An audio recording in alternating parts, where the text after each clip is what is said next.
পবিত্র জামাতুল বিদা উপলক্ষে মসজিদে মসজিদে মুসল্লিদের ভিড়।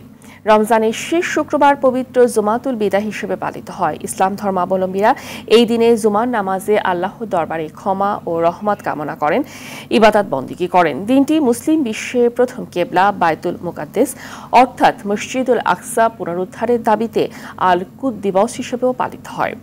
1968 সালে আগ্রাসন চালিয়ে ইসরায়েল এই মসজিদ এলাকা তথা জেরুজালেম দখল করে। হযরত মুহাম্মদ সাল্লাল্লাহু আলাইহি সাল্লাম রমজানের শেষ শুক্রবার জুমার নামাজের পর বিশেষ ইবাদত করতেন। তার উম্মতরা এরই ধারাবাহিকতায় এই দিনে বাদ জুমা নফল নামাজ আদায় করেন এবং বিশেষ মুনাজাত করেন।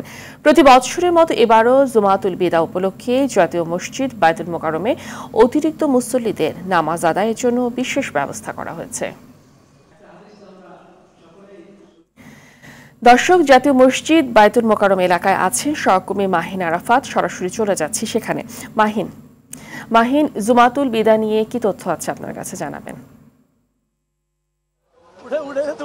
জি ফাহমিদা, আপনি যেমনটি বলছিলেন যে রমজানের শেষ শুক্রবার অর্থাৎ জুম্মার দিন জুমাতুল বিদা পালন করা হয় এবং এই দিনটিকে পালনের উদ্দেশ্যে বাইতুল মোকাররমে বিশেষ ব্যবস্থা নেওয়া হয়েছিল। আমরা জানি যে বাইতুল মোকাররমে একসঙ্গে 1.5 থেকে 2 লক্ষ মুসল্লি নামাজ পড়তে পারে এবং জামাতুল বিদা উপলক্ষে 1.5 থেকে 2 লক্ষ মুসল্লির পাশাপাশি আরও বিশেষ ব্যবস্থা নেওয়া হয়েছিল। এর ফলে আমরা যেটা জানতে পেরেছি যে প্রায় 3 লক্ষাধিক মুসল্লি একত্রে জুমাতুল বিদার নামাজ আদায় করেছেন এবং নামাজ শেষে তারা মুসলিম উম্মাহ এবং ফিলিস্তিনের গাজায় যে বর্বরচিত হত্যাকাণ্ড হচ্ছে সেই হত্যাকাণ্ডের বন্ধে বিশেষ দোয়া করেছেন।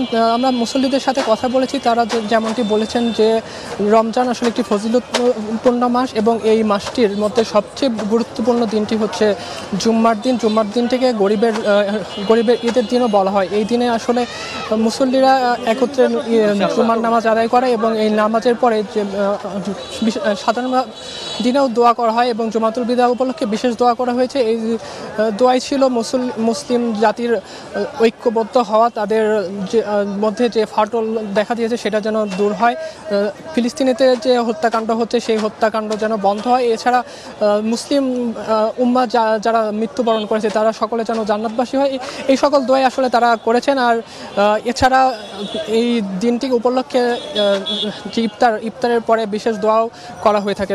তো ফাহমিদা, এই ছিল আমার কাছে জামাতুল বিদা নিউজ সর্বশেষ। ধন্যবাদ আপনাকে।